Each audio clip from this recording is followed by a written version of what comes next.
지금부터 모스 2016 파워포인트 특강 두 번째 시간입니다. 프로젝트 2에 대해서 또 설명을 한번 하도록 하겠습니다. 이전 강의는 프로젝트 1번하고 시험 관련해서 주의해서 제출해야 되는 내용을 좀 묶어서 제가 좀 설명을 드렸고요. 이어서 두 번째 프로젝트를 좀 진행하도록 하겠습니다. 문제를 먼저 좀 살펴볼게요. 첫 번째 그 작업 내용이 뭐냐면 수업 규칙 슬라이드 다음에 이랬습니다. 이 부분은 우리가 이전 그 프로젝트 1번과 관련된 거와 조금 다르죠. 이 앞전 그 프로젝트는 슬라이드 번호가 몇 번인지 명확하게 이렇게 지정하면서 갔었거든요. 그런데 제가 아마 이전 강의도 말씀드렸지만은 그렇지 않은 경우도 있을 것이다 라고 했는데, 이 프로젝트가 이제 그런 개념이에요. 그래서 몇 번 슬라이드인지를 알려주지 않습니다. 그냥 수업 규칙 슬라이드 이렇게 나왔기 때문에 해당하는 그 제공되는 파일에서 그 각각 슬라이드마다 제목 형태로 사용되는 애들이 있어요. 그걸 우리가 이제 살펴봐야 됩니다. 일단 파일을 한번 열어볼게요. 그리고 왼쪽에 보면 이 해당하는 파일에 이 마우스로 대면은 뭔가 이렇게 도움말이 뜨는 녀석이 있거든요. 이 부분이 뭐냐 하면은 해당하는 슬라이드의 제목을 얘기합니다. 저도 쭉 내려가다 보니까 이 7번 슬라이드가 수업 규칙이라는 말이 나와요. 그리고 해당하는 슬라이드를 이렇게 클릭해 봤더니 여기에 이렇게 수업 규칙이라고 하는 부분이 나오는 걸 볼 수가 있겠죠. 이렇게 됩니다. 그러니까 이 위치 밑에다가 이런 얘기예요. 요 다음에다가 얘기한 부분이죠. 그래서 7번 다음에 있는 요 슬라이드 위치에다가, 그러니까 7번과 8번 사이란 뜻이에요. 결론적으로는. 여기다 뭐 하겠다는 얘기예요. 가볼까요? 이 다음에다 넣는다고 했고, 이렇게 모의고사 1회라고 나오지만, 실제 시험은 문서입니다. 문서 폴더라고 생각하시면 돼요. 지금 이 그 교환에서는 모의고사 1회, 2회 있다 보니까 이러한 폴더로 나왔지만, 실제 시험은 문서 폴더입니다. 그리고 시험에 사용하는 모든 모스 파일들은 전부 다 문서 폴더 안에 있다 라고 정의를 내리셔도 됩니다. 실제 시험 기준을 우리가 알고 있어야 돼요. 여기에 보면 뒤에 그 파일이 하나 있다는 거죠. 이 위치에 들어가면 수업 자료라고 하는 docx인데, 이거는 오피스 프로그램 중에 워드 문서예요. 그러니까 문서를 만드는 프로그램의 확장자가 docx거든요. 그래서 이 텍스트 형태로 되어 있는 문서를 갖다가 이 수업 규칙 슬라이드 다음에다가 이 내용으로 좀 뭔가 넣어주겠다는 거거든요. 그 내용을 한번 해달라는 얘기입니다. 파일로 한번 이동해 보도록 할게요. 그러면 이 문제를 풀려면 그냥 7번 슬라이드 누르고 그냥 하면 돼요. 저희가 일반적으로 그 컴퓨터에서 사용될 때 해당하는 위치를 선택하고 뭔가 집어넣잖아요. 그러면 이 7번 슬라이드가 밀려나거든요. 근데 파워포인트는 그렇지 않습니다. 파워포인트는 이렇게 7번 슬라이드를 선택하고 뭔가 집어넣으면 7번 슬라이드 다음 위치인 요 위치에 뭔가 들어가게 돼요. 그래서 7번 슬라이드를 선택하고 한다는 겁니다. 그럼 메뉴는 어디 있냐면, 이 홈 탭에 보면 여기 새 슬라이드 아래쪽에 내림 버튼이 있어요. 얘를 클릭을 해주면 메뉴가 펼쳐질 거고요. 펼쳐지는 것 중에 보면 여기 슬라이드 개요라고 하는 게 있어요. 그러니까 개요라고 하는 게 텍스트 형태로 되어 있는 자료를 불러온다, 이런 개념이 있습니다. 그래서 슬라이드 개요를 누르면 기본적으로 오피스 프로그램이 문서 폴더의 위치를 잡아요. 기본적으로 얘가. 그래서 이렇게 잡힌 거고, 여기에 보면 이렇게 수업 자료라고 하는 파일이 존재하게 되어 있어요. 시험도 마찬가지입니다. 저는 이제 이미 이 문서 위치에다 이 파일을 좀 옮겨놔서 그런 거고요. 그럼 이 관련된 내용이 어떠한 건지 지금 볼 수는 없겠지만, 눌러서 삽입을 해보면 7번과 8번 사이에 이 글에 있는 내용을 적당히 슬라이드를 쪼개서 집어넣을 겁니다. 삽입 눌러볼까요? 그러면 이렇게 들어갑니다. 뒤로 좀 두 개가 더 있는 거잖아요. 두 개가 더 있는 거고, 여기에 이제 슬라이드 형태로 뭐가 그 완성되는 것을 불러와서 집어넣는 형태의 작업이 일어난다 라고 생각을 해주시면 됩니다. 지금도 이제 파일이 좀 그 불러오는 과정에서 양이 많으면 좀 시간이 걸리는데, 지금 뭔가 타닥하고 불러왔어요. 그래서 우리가 지금 앞에 작업했을 때 이 슬라이드하고 요 슬라이드까지 이렇게 있었거든요. 근데 새롭게 이렇게 세 개의 슬라이드가 뭔가 지금 들어온 것을 볼 수가 있어요. 어떠한 내용이 들어왔는지는 저희는 중요하지 않습니다. 일단은 불러들이는 방법의 기능을 저희가 표현을 한 거기 때문에 이렇게까지 해서 불러들이는 방법으로 워드 파일을 가져올 수 있다. 이렇게 이해해 주면 될 것 같습니다. 자, 첫 번째 문제는 해결을 했어요. 그러니까 첫 번째 작업이죠. 자, 작업 두 번째 걸 한번 가볼게요. 자, 모든 슬라이드에 나타내기라고 하는 전환 효과를 준다 그랬어요. 문제풀이는 좀 간단하죠. 지문도 좀 짧고. 자, 근데 여기도 주의해야 될 내용이 있습니다. 자, 해당하는 파일을 열고요. 자, 화면 전환이라고 하는 개념이 뭐냐면 슬라이드와 슬라이드 사이에 넘어갈 때를 얘기해요. 물론 편집 중에 그 기능이 표현되는 건 아니고요. 슬라이드 쇼를 했을 때 슬라이드와 슬라이드 사이에 넘어갈 때 뭔가 효과를 주는 거거든요. 자, 그러면 위쪽에 메뉴에 보면 전환이라고 하는 탭이 있어요. 자, 전환 탭을 이렇게 클릭을 하면 되고요. 자, 화면 전환하는 그 기능들이 많이 있거든요. 자, 여기에 자, 자세히라고 하는 버튼이 있어요. 자, 얘를 클릭한 다음에 여기에서 자, 은은한 효과 그룹 안에 보면 여기에 나타내기라고 하는 게 있거든요. 자, 얘를 이렇게 클릭을 해주면 됩니다. 그러면 적용이 된 거예요. 자, 여기서 그냥 끝나면 점수가 없습니다. 자, 문제에서 뭐라 그랬냐면 자, 모든 슬라이드라고 했어요. 자, 살짝 지문을 보고 올까요? 자, 요 부분입니다. 모든 슬라이드. 중요해요. 자, 그래서 지금 준 거는 7번 슬라이드 지금 하나에만 뭔가 들어가 있는 것처럼 보이거든요. 이렇게 하면 안 되고 전체 다 해야 되니까 자, 지정은 했고 지정된 상태에서 뒤쪽에 자, 모두 적용이라는 게 있어요. 이걸 반드시 눌러줘야 됩니다. 자, 반드시 클릭을 해서 모두 적용될 수 있게끔 이렇게 작업해 주셔야 돼요. 자, 별거 아니지만 주의해서 해야 될 문제입니다. 실수를 많이 하는 거니까 조심해야 돼요. 자, 작업 두 번째, 끝났고요. 자, 세 번째 가볼까요? 자, 목차라는 제목의 슬라이드에 이랬습니다. 자, 지금도 계속 슬라이드 번호가 몇 번인지 알려주지 않아요. 자, 저희가 찾아가야 됩니다. 자, 목차니까, 자, 보통 앞쪽에 있을 확률이 높다라고 볼 수 있겠죠. 예, 목차니까. 자, 앞쪽으로 갔더니, 자, 두 번째 슬라이드가 지금 목차라는 걸 알 수가 있어요. 자, 그래서 해당하는 슬라이드를 선택을 하고요. 자, 레이아웃이라고 하는 것은 이 슬라이드가 가지고 있는 기본 틀 모양 이런 거거든요. 자, 이 내용이 어디 있냐면, 자, 홈 탭에 가보면, 자, 이렇게 레이아웃이라고 하는 게 있습니다. 자, 레이아웃을 클릭을 하고, 자, 여기에서 종류가 많이 나오죠. 자, 문제에서 뭘 하라고 했냐면, 자, 제목 및 내용이라고 하는 레이아웃이거든요. 그래서 제목 및 레이아웃을 이렇게 클릭해서 이 모양틀을 바꿔주시면 돼요. 자, 그런데 여기서 주의해야 될 게 뭐냐면 기존에 가지고 있는 슬라이드의 레이아웃을 바꾸는 거니까 레이아웃으로 간 거예요, 저희가. 자, 그런데 이 관련된 모양이 자, 새 슬라이드라고 하는 거 아래쪽에 있는 이 내림 버튼을 클릭을 해도 같은 형태의 모양이 보인다는 거예요. 그래서 수험자들이 이 부분을 많이 실수를 합니다. 자, 2번 슬라이드를 선택한 상태에서 이 자체의 레이아웃 모양을 바꾸는 거는 레이아웃 가서 하는 거예요. 자, 새롭게 뭔가 슬라이드를 집어넣으면서 내가 원하는 형태의 레이아웃을 넣겠다고 하면 새 슬라이드에 있는 이 내용을 넣는 거고요. 자, 이거는 새롭게 하나 생기게 됩니다. 그래서 생기면서 새롭게 슬라이드를 생성하면서 하면 새 슬라이드. 그냥 가지고 있는 레이아웃을 바꾸는 해당하는 슬라이드의 레이아웃을 바꾸는 거면 그냥 레이아웃 가서 한다는 거예요. 자, 지금 문제는 읽어봤더니 새롭게 바꾸는 게 아니잖아요. 새롭게 만들면서 넣는 게 아니니까 자, 기존에 있는 레이아웃 기능을 이용을 해서 형태만 좀 바꿔주면 된다는 겁니다. 자, 작업 3번까지 완성을 했어요. 자, 그러면 작업 자, 네 번째 거로 가보도록 할게요. 자, 수업 활동이라고 하는 슬라이드라 했어요. 자, 이렇게 그 해당하는 프로젝트마다 보통 이렇게 슬라이드 번호가 있고 없고가 보통 이렇게 그 일률적인 경우가 많아요. 그러니까 있으면 보통 계속 있고 없게 문제를 출제하는 프로젝트는 대부분 또 없는 경우도 많고 물론 섞이는 경우도 있습니다. 그래서 적절히 여러분들이 그 표현을 체크해서 빨리 그 해당하는 슬라이드 위치를 찾는 게 중요하다는 얘기입니다. 자, 그러면 작업 네 번째 건데 자, 수업 활동이라 그랬거든요. 자, 수업 활동을 찾아봐야 되겠죠. 자, 마우스로 이렇게 가다 보니까 여기가 수업 활동이 여기입니다. 자, 이 내용을 어떻게 하겠다는 얘기냐면 지금 현재 이렇게 한 단위거든요, 이게.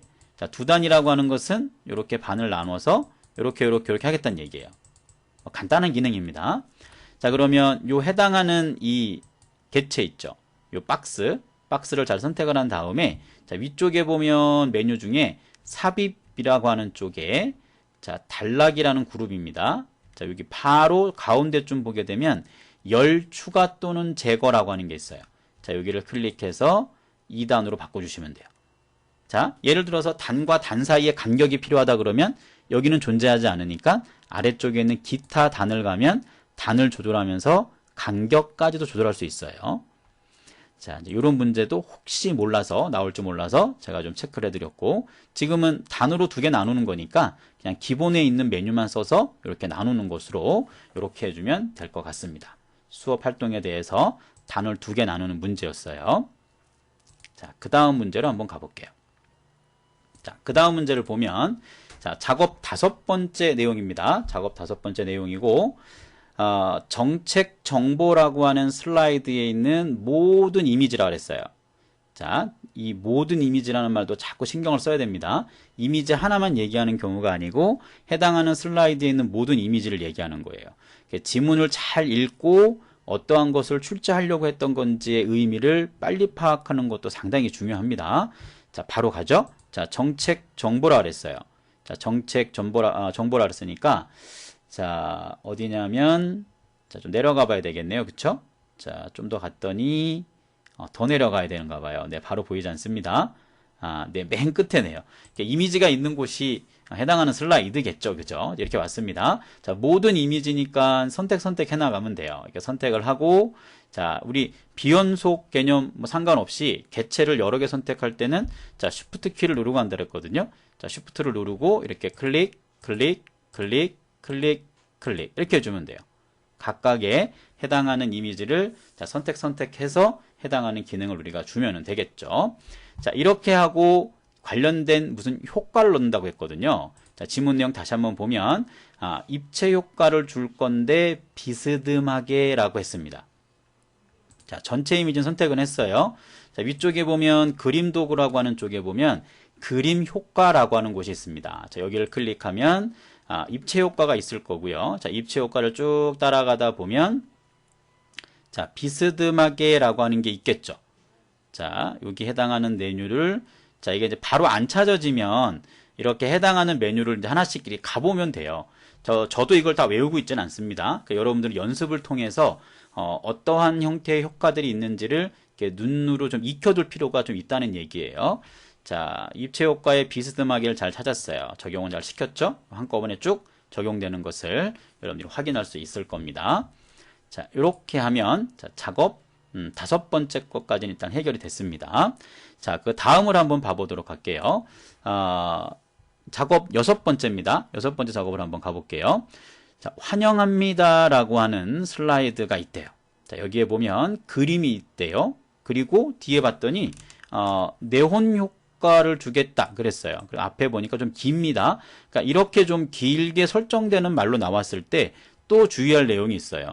이게 길게 나오면 유사한 것들이 나오는 경우가 많거든요. 그래서 꼭 이 지문에 나와 있는 이 선택해야 되는 내용의 글자하고 토시가 하나라도 틀리면 안 됩니다. 똑같아야 돼요. 유사한 건 무조건 다 틀립니다. 자, 그림에다가 네온 효과를 주겠다 이거고요. 그 다음에 10포인트 관련된 가장자리 효과를 좀 주겠다 그랬어요. 그래서 이 부분을 갖다가 설정해 준다 라고 보면 되겠죠. 자, 파일을 좀 열어주고요. 자, 환영합니다 라고 하는 게 있대요. 자, 그래서 환영합니다 라고 하는 쪽이 아마 위쪽인 것 같아요. 그쵸? 네, 위쪽에 가보면, 자, 지금 여기서도 살짝 그림이 있다라는 게 좀 보이죠. 그죠? 3번 슬라이드에 왔고, 자, 여기에 있는 이 이미지를 얘기하는 것 같아요. 요 이미지. 자, 요 이미지를 가지고 뭔가 작업하겠다. 뭐 이런 얘기입니다. 자, 첫 번째 있었던 게 뭐냐면, 자, 네온 효과예요. 자, 이 글씨를 잘 여러분들 익혀두고 이걸 맞춰서 한번 가보도록 할게요. 자, 파일에 가서 자, 선택한 상태에서 서식에 가보면, 자, 여기에 그림 효과라고 하는 게 있고 여기에 네온과 관련된 기능이 있어요. 자, 여기 쭉 따라가면 문제에서 요구했던 게 뭐냐면, 자, 황금색, 그 다음에 18포인트의 강조색 4라고 하는 네온 효과예요. 그럼 이걸 얘기하는 겁니다. 자, 마우스 댔을 때 해당하는 도움말을 잘 봐야 됩니다. 스크린 팁 뜨죠? 이렇게 눌러주면 됩니다. 자, 그리고 또 뭐가 있었냐면 이게 끝이 아니고, 자, 10포인트 정도의 부드러운 가장자리 효과라 그랬어요. 한번 더 가볼까요? 저 위쪽에 그림 효과에, 자, 부드러운 가장자리에 10포인트 정도의 크기를 준다는 얘기겠죠? 자, 주면 조금 더 이렇게 요 폭 자체가 조금 더 늘어난 걸 볼 수가 있을 거예요. 자, 이렇게 확인할 수가 있다는 얘기죠. 자, 그러면 작업 6번째 것까지도 우리가 지금 완료를 한 겁니다. 지금 요까지도. 자, 그 다음을 또 한번 봐볼게요. 자, 7번째 작업입니다. 7번째. 자, 7번째 작업이고요. 자, 마지막 내용 작업이니까 또 잘 보고 진행 한번 해볼게요. 자, 지금 7번 작업을 보면 인쇄와 관련된 내용이거든요. 자, 인쇄와 관련된 내용은 매 프로젝트마다 문제로 나올 확률이 상당히 높아요. 그래서 자주 출제되는 유형이니까 인쇄를 진짜 해야 되는 건지, 인쇄를 어떻게 할 건지, 설정만 하는 건지, 뭐 이런 부분에 대한 구분을 여러분들이 좀 잘 해둘 필요가 좀 있습니다. 자, 문제 한번 봐볼까요? 자, 슬라이드 노트의 복사본. 자, 이 부분은 우리 프로젝트 첫 번째 거에서도 했던 내용하고 약간 연관성이 있죠. 그래서 아마 인쇄를 할 때 슬라이드 인쇄가 아니고 슬라이드 노트 형태의 인쇄다라고 하는 걸 여러분들이 알 수 있을 겁니다. 자, 그리고 이렇게 지정하고 나면 세로 방향으로 할지 가로 방향으로 할지 이걸 정할 수가 있거든요. 그래서 여기서 또 가로 방향으로 한다 그랬습니다. 자, 그리고 이 인쇄하는 거를 몇 부 인쇄할 건지에 대한 내용이 나와요. 그래서 7부를 인쇄하겠다 그랬습니다. 자, 여기까지만 보면 그냥 슬라이드 노트에 가로 방향에 7부를 인쇄하는구나 라고 하는 걸로 보면 이전 문제하고 별반 다른 게 없는 것 같아요. 자, 그러나 그 뒤의 내용이 되게 중요합니다. 자, 뒤의 내용은 추가로 설정하는 내용이니까 일단 앞에 있는 내용만 일단 저 익숙한 거잖아요. 그래도 두 번째 보는 거니까 요거 먼저 설정한 다음에 그 다음 내용을 같이 한번 살펴보도록 할게요. 자, 파일로 바로 한번 가봅니다. 자, 파일로 가면 자, 인쇄 가야 되잖아요. 자, 파일로 가면 되겠죠. 자, 파일에 인쇄라고 하는 쪽으로 가줍니다. 자, 그리고 어떻게 할 거냐면 인쇄에서 우리가 슬라이드 노트 인쇄를 한다 그랬으니까 자, 이 부분이죠. 자, 이 부분에 내용을 클릭을 해보면 슬라이드 노트로 인쇄하는 거를 변경할 수가 있어요. 그래서 슬라이드 노트를 인쇄할 겁니다 라고 이렇게 해주면 돼요. 자, 그리고 방향을 어떻게 한다 그랬냐면 가로로 한다 그랬거든요. 자, 클릭해서 가로 방향입니다 라고 해주면 돼요. 자, 그 다음에 인쇄를 몇 부 할 거냐면 7부 인쇄할 거니까 복사본 쪽에다가 자, 7이라고 바꿔주면 돼요. 자, 슬라이드 노트에 가로 방향에 7개. 자, 이게 좀 문제가 좀 중요하기 때문에 제가 조금 템포를 좀 줄였습니다. 자, 기본으로 설정할 내용들은 다 했어요. 슬라이드 노트 가로 방향 7개는 했습니다. 자, 지문으로 갑니다. 다시. 자, 지문에 돌아와서 우리가 작업한 게 어디까지 한 거냐면 여기까지는 한 거예요. 설정까지는. 자, 그런데 추가로 남아있는 부분이 있어요. 자, 추가가 뭐냐면 자, 첫 번째 슬라이드를 복사본 7부 모두 인쇄한 후에 라고 했습니다. 자, 두 번째 슬라이드가 복사되어야 한다라고 되어 있어요. 자, 우리 지금 전체 몇 부 인쇄한다고 했죠? 자, 7부를 인쇄한다고 했거든요. 7부. 자, 그러면 예를 들어서 저희가 작업한 슬라이드가 총 3장이에요. 이렇게 한 장, 그 다음에 2장, 3장 이렇게 되거든요. 자, 그럼 인쇄하는 방법이 두 가지가 있습니다. 어떠한 방법이 있냐면 7부를 인쇄할 거니까 어쨌든 1번 슬라이드도 7장, 2번 슬라이드도 7장, 3번 슬라이드도 무조건 7장을 인쇄를 한다는 얘기거든요. 이 7부의 이 복사본의 7부라는 의미가 이제 그러한 의미예요. 자, 그런데 지금 문제에서 보니까 첫 번째 슬라이드를 7장 인쇄했대요. 그러니까 이 1번 슬라이드를 7개를 다 인쇄를 해버린 거예요. 그 다음에 인쇄돼야 될 내용이 두 번째 슬라이드여야 됩니다 라고 했어요. 이 얘기는 무슨 얘기냐면 1번 슬라이드를 지금 방금 설명드렸던 것처럼 7장이 쭉 나오는 거예요. 그 다음에 2번 슬라이드가 7장이 쭉 나오는 거고 그 다음에 3번 슬라이드가 7장이 쭉 나오는 겁니다. 그러니까 복사해야 될 그 복사본 개수만큼 슬라이드를 그냥 똑같은 걸 7개 쭉 2번 슬라이드 7개 쭉 3번 슬라이드 7개 쭉 이런 식으로 하는 인쇄 형태로 좀 해주세요 라고 하는 게 요 다음에 나오는 지문의 내용입니다. 이게 그냥 읽어서는 이해가 잘 안 될 확률이 높습니다. 제가 지금 설명드릴 내용 잘 이해를 해야 돼요. 자, 그러면 이게 도대체 무슨 설정을 바꾸는 겁니까? 라고 하는 거예요. 자, 이 부분이 보통 어떻게 되냐면 기본 설정이 이렇게 돼 있어요. 1번 슬라이드, 2번 슬라이드, 3번 슬라이드 이렇게 쭉 한 번 해서 요거 한 번, 여기는 한 보가 되는 거죠. 그 다음에 다시 1번 슬라이드, 2번 슬라이드, 3번 슬라이드를 찍어서 2번 이렇게 되는 겁니다. 또 1번, 2번, 3번을 또 차례대로 인쇄를 한 것이 세 번째 인쇄고 뭐 이런 얘기입니다. 이게 이제 부수별로 보통 인쇄를 하는 거거든요. 그런데 우리가 이 문제에서 요구하는 건 뭐냐면 그냥 해당하는 슬라이드별로 그냥 개수만큼 쭉 이렇게 하라는 얘기예요. 이거는 슬라이드별로 하는 거고 이거는 전체를 묶어서 한 번, 두 번 이렇게 가겠다는 얘기인 거고요. 자, 이걸 제가 왜 설명드렸냐면 기본값이 예로 돼 있어요. 기본값이 예로 돼 있기 때문에 이거 방법으로 바꿔달라는 얘기입니다. 자, 중요합니다. 여러분들 연습 몇 번 하면 금방 이해하겠지만 첫 번째 이 문제를 딱 이렇게 봤을 때는 참 당황스러울 수도 있습니다.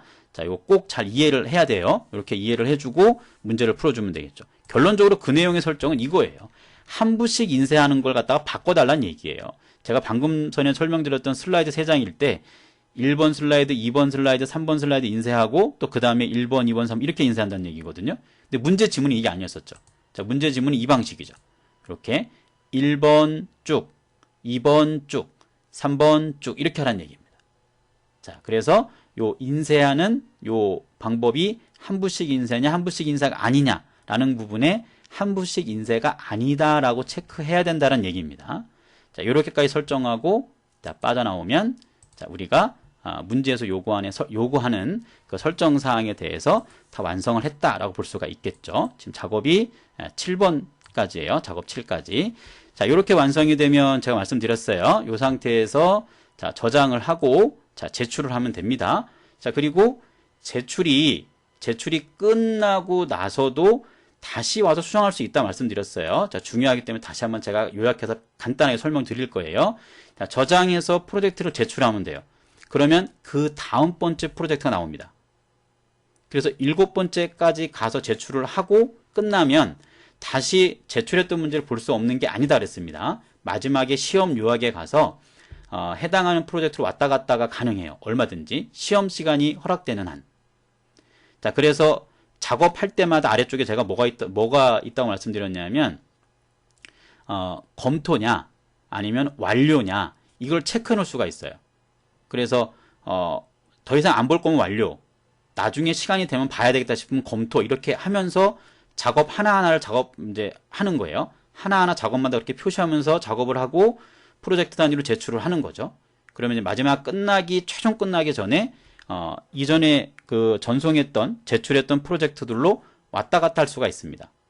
자, 그렇게 해서 여러분들이 풀이를 해결해 나가면 조금이나마 좀 시간 여유가 있을 때 조금 더 자세히 살펴볼 수 있는 문제를 뒤로 몰았다가 쉬운 문제 먼저 풀고 해당하는 시간 조절하면서 이렇게 시험을 진행할 수 있다라고 하는 것으로 좀 정리를 해뒀으면 좋겠어요. 자, YBM 사이트 가서 꼭 확인할 수 있도록 그렇게 해주면 좋을 것 같습니다. 자, 그리고 제가 첫 강의 앞쪽부에 말씀을 드렸는데 이게 그 실제 현재 이렇게 그 PDF 형태로 이게 판매가 되는 형태의 자료를 제가 지금 가지고 강의를 찍다 보니까 뭐 지문이라던가 파일을 좀 제공하지 못하게 돼서 좀 죄송한데 양해 좀 부탁드리고 이러한 형태로 문제가 출제되는구나 라는 감을 좀 잡고 기존 이제 강의 진행됐던 것도 좋은 자료니까요. 그걸 공부하면서 요 특강은 시험이 이러한 형태로 출제가 되는구나 라고 하는 것에 어떤 그 감을 좀 익히고 먼저 시험에 대한 그 적응을 좀 했다라고 이렇게 생각을 했으면 좋겠습니다. 자, 강의는 여기까지 진행하도록 하겠습니다. 감사합니다.